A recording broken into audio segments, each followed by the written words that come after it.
We'll be going around Kazakhstan, eating their local foods, trying their cafes, getting our souvenirs today. Take 1 second far from you, baby.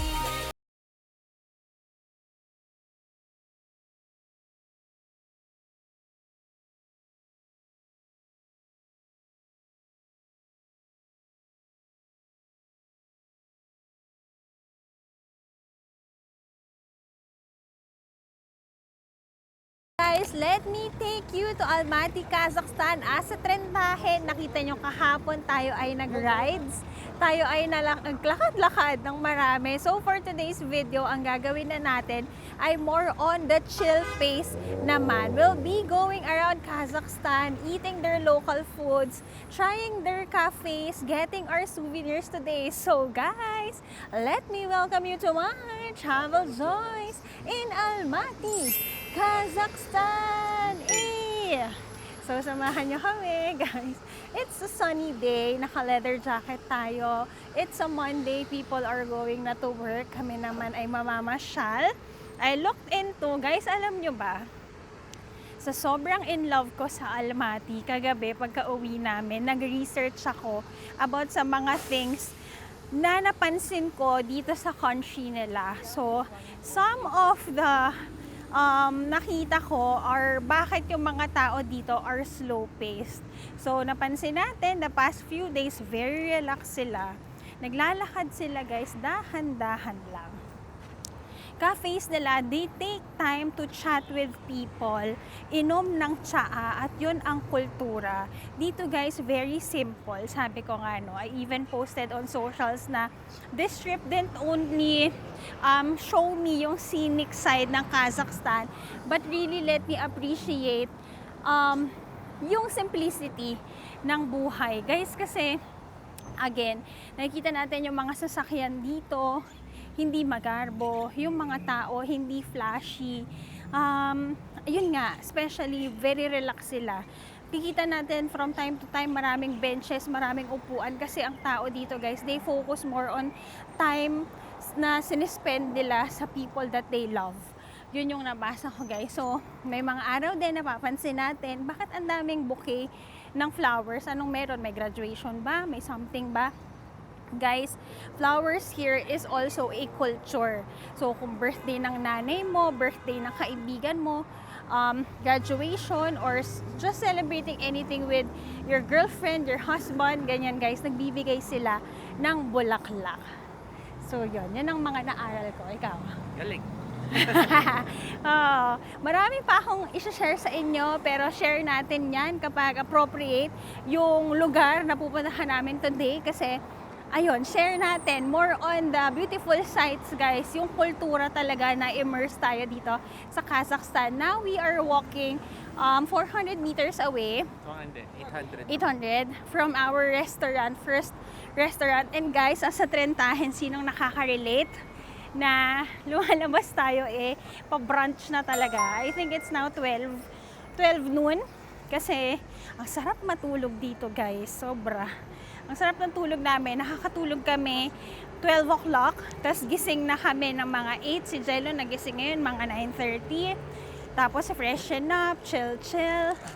Yun, kasi ba't ka mamadali? Relax na relax lang ang mga tao dito. Tsaka napapansin natin guys, kunyari around 20-ish tayo, yung itinerary natin pag nag-travel tayo, parang lahat gusto natin makita. Yes. So, syempre may energy pa tayo, napapagod tayo. Pero right now, na 30-ish na tayo, parang more on the relaxed side. Parang mas ninanamnam natin yung travel, which is for me, mas okay ako sa ganung pace. Kasi although I'm a runner, no, kailangan mabilis lagi. Parang ganon. Pero right now, parang mas na-appreciate yung slow pace.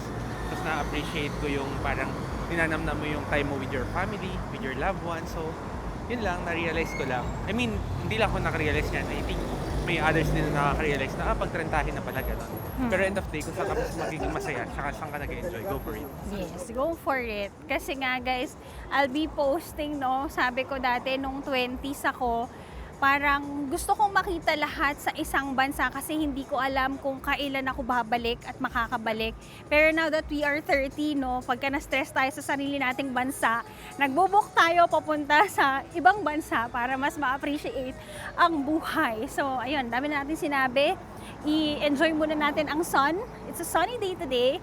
I'll be sharing the weather updates sa aking mga social media accounts. So, check nyo na lang doon para alam nyo ang susuotin kapag kayo ang mamamasyal dito.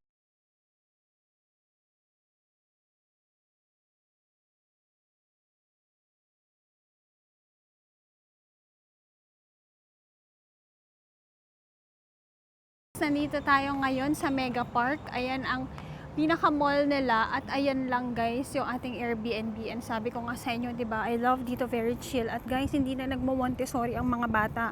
Kasi guys, dito nila na-start yung mga skills nila. Kasi ayan yung mga kids talaga dito ang nag-enjoy ng park nila. 12:00 ng tanghali ngayon Okay guys, we are near. Isang diretso lang doon lang yung Airbnb namin. Sa mga, hindi 500 meters away lang siya. And nandito na tayo sa local nila na restaurant. Sarap maglakad. It's a sunny day. And this is the restaurant na saan tayo kakain.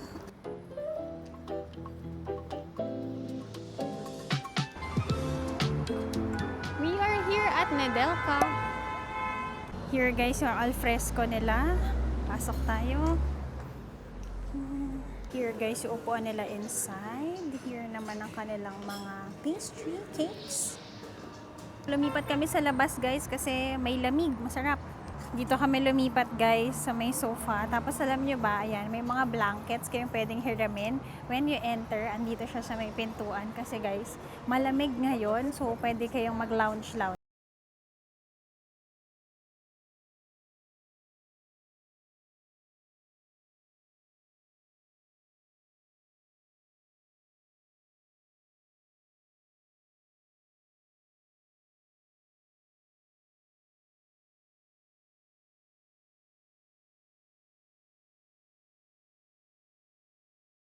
Order naman ang kain natin ngayon, no? Thank you. Pizza pasta naman tayo for today's brunch. Kain tayo! Kain tayo, guys! Exciting! Pizza naman tayo for today's video. Aba, ang tapa. Sarap.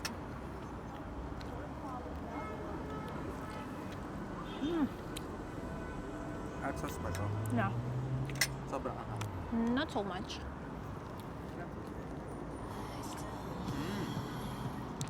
Sarap pala yan. Meron tayo sa house.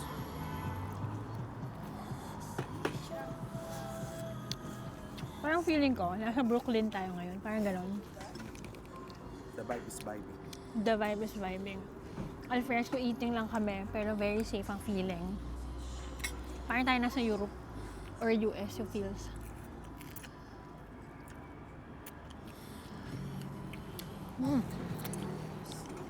Pero guys, ang lapit lang dito sa Airbnb namin. Good choice, good choice. Ang sarap dito guys. And mura lang. Alam nyo ba na ito yung Tico, milk tea to, hot milk tea, 46 pesos lang. Tapos yung dish nila dito starts at mga 200 pesos. Yung pizza namin, parang mga less than 500 pesos lang siya. Ang laki. Sarap guys. I think punta kayo sa mga ano lang, yung hindi masyadong napopost pa na restaurants. Ang sarap nito.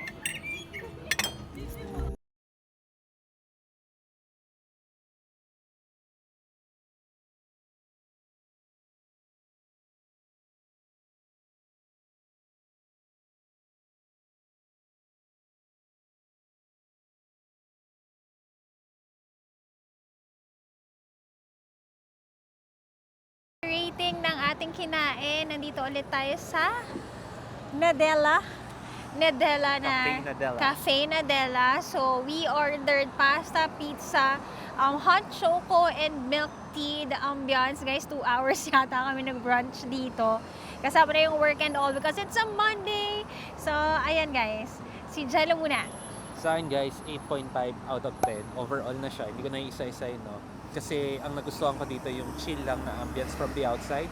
food quality, it's just normal. Hindi siya yung super wow, pero good quality pa rin siya. So yun, 8.5 out of 10. Me naman, it's 9 out of 10. Pagkain guys, hindi siya Kazakh food, no? Hindi siya local food, pero yung Italian food niya naman, good siya sa akin, okay sa panlasa kung naghahanap ka ng kakainan. Kapag ikaw ay medyo nakarami na ng local food nila, something familiar, go here. When it comes to ambience, yun 10 sa akin. Service as well, guys, ang tagal namin doon, hindi naman sila nagpapaalis. People here are very chill, as I always tell you. So, kung mag-work ka, kung gusto mong work from Kazakhstan, pwede ang restaurant. Naks, ang sarap nun, no? Work from Kazakhstan. Dito, pwede yon. So, for our next stop, let's go to souvenir places naman. Let's walk for 2 kilometers. Maglakad dala tayo para bumaba ang kinain. Guys, TMI pero can I just tell you, sobrang, hindi kasi ako regular talaga, pero kapag nandito, as in morning, flush out talaga lahat ang mga kinain natin. Hindi ko alam kung sa oil ba nila, magulay ba dito, ma-fiber ba, sa tsaa ba, pero okay ang digestion natin dito. As a trentahin, di ba, parang medyo alarming kapag, ilang araw na namamahay ako. Pero dito, very good eating tayo, and yon. So yan, mamili na tayo ng ating souvenirs. We'll be getting stickers, mga magnets, at kung ano-ano pa. Chocolate guys, I'll be sharing with you a review ng kanilang Kazakhstan chocolate. Natikman na namin kagabi pero hindi ko kaya naisama. So, let's do a taste test together. Lakad muna tayo!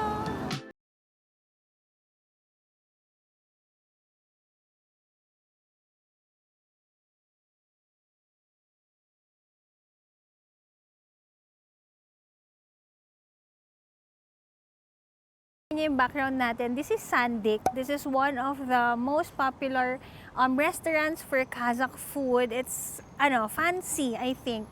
Ano siya? Parang fine dining na nila ito dito. Parang yun yung based sa research ko, medyo High-end hindi naman high-end, like a little bit higher than the mid Yeah. or not the highest. naman. Pero yung experience-wise, pagpasok mo sa likod, parang nakita ko mga businessman. Oo, parang business meetings ang ongoing now. They have alfresco also. So, nagpa-reserve na kami ng seat for tonight. Ayan, this is Sandik. So, para mamaya, ready na tayo. It's 2 now. Nagpa-reserve kami for 6:30. Here naman guys, sa likuran lang ng Sandik is AQ Mini Suites. Ito yung isang hostel. Parang may private rooms din naman dito and it's on the affordable side. Mga 1,500 to 2,000 per night. Tapos, just across naman is Ibis and Novotel. Another option for restaurant guys, lumalabas din ito. Partner siya nung pinuntahan natin Sandik, Tari by Sandik. Nandito naman siya sa Ibis Hotel. Kasama rin yan sa top restaurants that you can try here sa Kazakhstan. So, alam niyo na guys, tabi-tabi lang yan sila. And walking distance lang. Nakakatuwa. Tingnan nyo guys, mahilig talaga sila sa alfresco dining. Here guys, para mas makita ninyo, if naghahanap kayo, magandang location talaga.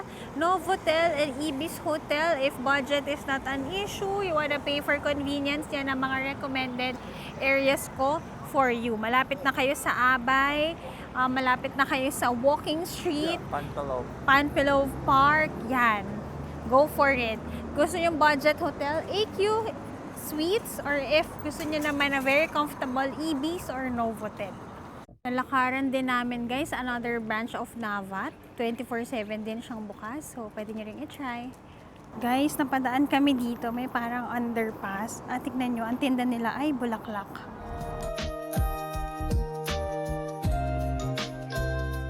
So, dahil nakakita na tayo ng bulaklak guys, I'll give you another trivia. Alam nyo ba na ang flowers play a big role here sa Kazakhstan? Every time na may occasion, celebration, nagbibigay sila yan sa kanilang mga magulang, mahal sa buhay, girlfriend, asawa, at ito na. Ang crucial doon guys, when giving numbers of flowers, even numbers guys, kapag funeral, 2, 4, 6, 8, 10, 12. Kapag naman celebrations, 1, 3, 5, 7, 9, etc. So, yan ang another kaalaman natin sa Kazakhstan. So, bili na tayo naman ng mga souvenir. Guys, kapag bibili kayo ng chocolate dito, maaamoy mo na sa labas na nandito ka na, ang bango. Guys, dark chocolate. Ito, just across siya ng Green Bazaar. Andito na ang Rakat at ngayon guys may partnership na sila ng Korean chocolatier na Lotte. Guys, pasok tayo. Ba't parang opisina nila to? Tara, tingnan natin kung saan ang bilihan. Guys, ito ang entrance. Yung kanina pinasukan namin, office nila yon. Yan, okay, tara. Guys, meron sila dito na display ng kanilang mga produkto. Ito ang pinakasikat nila yan, yung blue packaging na yan. Meron din silang ganitong mga tinitinda. Yan.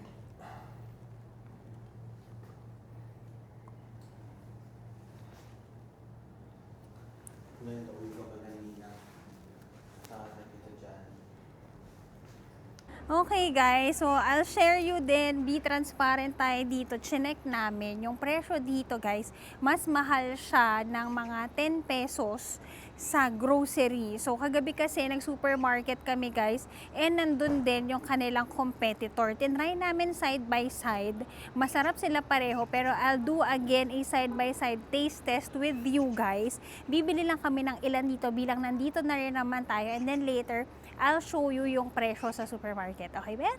Okay. Mapapansin nyo, no? May chocolate pie sila dito, pero kasi nga guys, may partnership na sila sa may Lotte ng Korea. So, ito guys. Yun na, may maliliit, pwede pa pasalubong. Ito, almaty. So, ang presyo yan around mga 115 pesos per bar.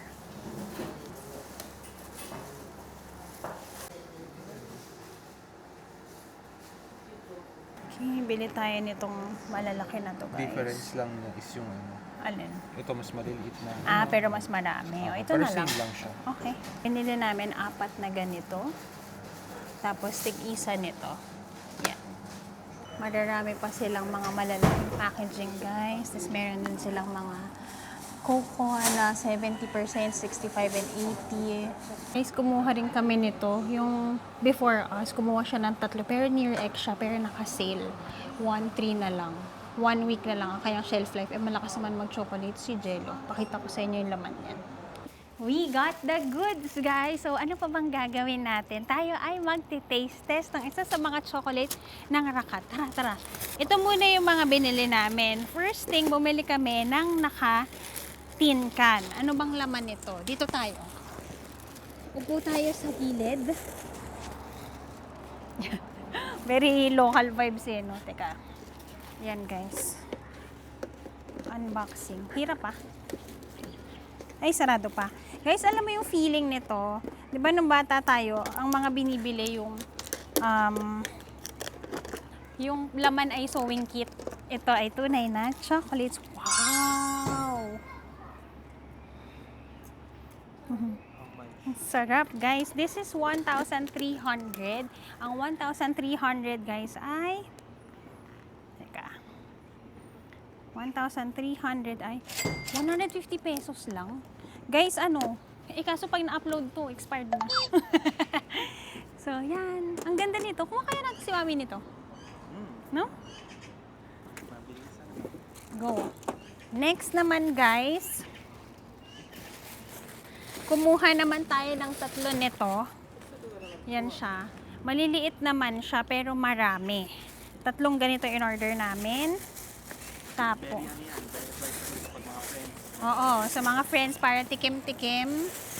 And then, ay, ang dami mo palang in order nito. Tapos, umorder tayo ng ito, masarap to guys. Itong kanilang, nakikita ko to trending to sa social media. Ito, ang expiration naman niya guys is 2027 pa.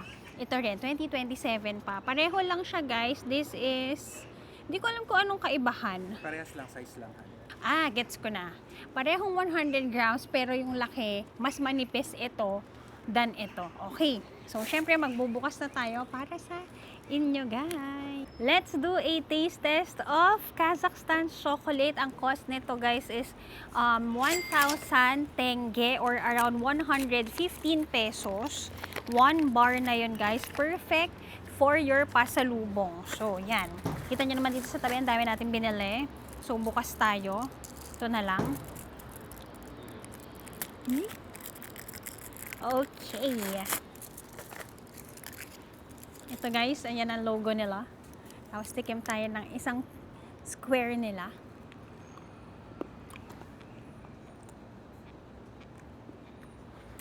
dark chocolate, very milky. Hindi pa ako nakatikim ng ganitong taste before, similar to what we are used to eating na tsokolate. Very rich. Dark chocolate siya, pero hindi ganong kabitter. Hindi rin siya ganong katamis. So, as a trentahin, mahilig tayo sa ganitong lasa, guys. Masarap siya. And for the price, very affordable siya for its price and the taste. High quality premium chocolate. So, if you're here in Kazakhstan, try nyo to, guys. So, from Rakat, guys, tayo ay tumawid naman. Mamili naman tayo ng iba pang souvenir items dito sa Green Bazaar. So, it's now 4 p.m. Tingnan natin kung ano mga tinda dito sa may labas. Guys, ito, very interesting. Parang bato. Ito, may mga damit. Dito, guys, by the bus, may mga nagtitinda ng sunglasses. Tapos, ito na, guys, ang mga magnet. Yan, ito na ang entrance. Ito guys, very simple lang. Ito guys, interesting. Ito yung kanilang traditional houses. Yurt ang tawag dyan. You know, 3D.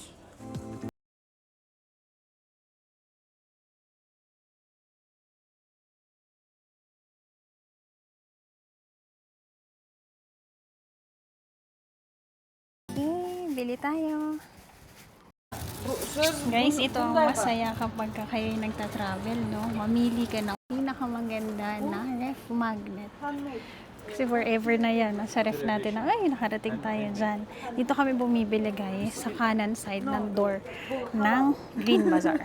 And guys, lahat ng pinamili ko. 6,500. Okay. 6,500. Hello! Thank you, Rakmed! Bye here! Bye-bye! Mait siya, guys. Yung babae, yung maganda. Dito siya, guys, nagtitinda. Ito yung entrance ng Green Bazaar. Ito yung shop niya. Teka. Sabi niya guys, inisa-isa niya na ito 1,000, ito 800, ito 500. Pero at the end of the day, yung sinabi niya 1,000, ginawa niyang 800. Yung sinabi niyang 300, 300 pa din yung 500, yung 300 niya na. Tapos may freebie pa. Nag-baby siya ng keychain. Keychain. Tig-isa kami. Oo, mabait siya. Ayan, tingnan nyo, doon na nagbibilihan yung mga tao. Yan guys, mabait si ate. Very good. So, kung ito yung entrance, yan, kung ito yung entrance, dyan kayo bumili. Guys, na-amaze ako. Ngayon lang ako nakamili. Sobrang mura na magnets. Guys, ang nabili ko, total of 9 pieces. May ball pen yun, may magnets, may free pa na keychain. Total of 468 pesos lang. So, kung mamimili kayo, dito kayo sa may labas. Hanap lang ako ng sticker naman. So, yan, we're here at Green Bazaar. A perfect place to buy your souvenirs as well. Guys, dito may mga nakita tayong parang mga bilog-bilog na bato-bato. So, umorder tayo ng isa. Ang presyo niya, guys, is 100 tenge or around mga 12 pesos. So, itong isa, guys, pa-triangle siya. Matigas? Maalat. Fermented milk. Maalat. Maalat ang lasa niya. Feeling ko, guys, para itong mga binubudbud sa mga salad. Ito naman may pabilog. Pero pinapak mo. Pero pinapak ko. Mahilig kasi ako sa maalat, guys. Ito naman bilog. Ganun din. I think fermented cow's milk or fermented horse milk ito. Ang tawag dito ay yurt. Interesting. Ako gusto ko siya. Bilang mahilig ako sa maalat. Para siyang asin. Para siyang, hindi, cheese. Cheese siya. Sarap. Try nyo to when you're here in Kazakhstan. Guys, bumalik kami sa Rakat. Na-realize ni Jello gusto niya pang bumili ng mas marami.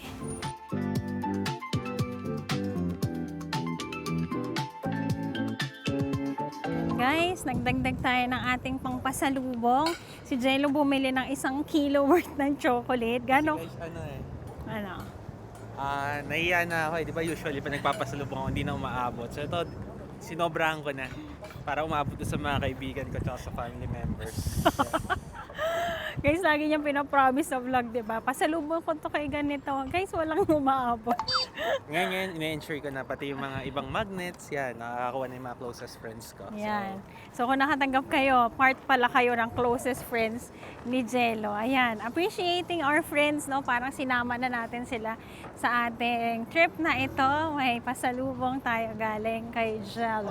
Guys, nakadaan tayo sa Magnum Express. Isa itong supermarket nila dito sa Kazakhstan. Tara, tingnan natin kung anong mabibili natin. Pasok tayo. Guys, tingnan nyo yung mga chocolate talaga dito. Oh, lucky. Guys, ayan ang hacks natin. Mas mura ang chocolate na to dito sa grocery. 9.55 lang. Ito, ang gumawa nito, Bayan Sulu. 120. 120 pesos. Ito naman, Rakat. Ayan, sila yung competitors. Ito yung pinuntahan natin na shop kanina. Ito naman yung kanilang competitors. So, kuha tayo nito. Tsaka nun. And guys, kuha na tayo ng basket. Tingnan nyo din guys. So, ito ang mumura ng kanilang mga Twix. Extra sneakers. Mars. Anong sunod sa Mars? Pa. Charet. Okay, lagyan natin dito. Tapos, bili tayo ng 5 din nito. 1, 2, 3, 4, 5. Para sa kanya. Pero masarap talaga to, promise, guys. Okay, guys, we got the goods. Tell me you like Kazakhstan chocolate without telling me. So, yun lang, guys. Tapos na tayong mag-shopping ng ating mga pasalubong. Today na isama ko kayo. Kumain tayo sa isang masarap na restaurant. Kung ayaw mo na ng Kazakh food, kung gusto mo naman something different at medyo familiar sa ating taste, kumain kami sa Nedela. And then naman, for our pasalubong, magnets natin sa may Green Bazaar. Tapos pumunta tayo ng Rakat Chocolate Factory for their famous chocolates. And kung gusto mong mas makamura sa supermarket ka mamili, guys, pareho yung Bakat Sulu tsaka yung Rakat nila nandiyan sa supermarket. Mas mura ng mga 10 to 15 pesos. So yun lang, guys. For later's episode, we are eating at a fancy restaurant, a Kazakh restaurant dito sa Almaty. So kung gusto niyong makita, manood ulit kayo sa next episode. At maraming salamat for joining our vlog for today. Don't forget to like, share, and subscribe to my channel and follow all my social media accounts. Aliyabot Joyce on Instagram and JY on TikTok. So maraming salamat and I'll see you on the next one. God bless you.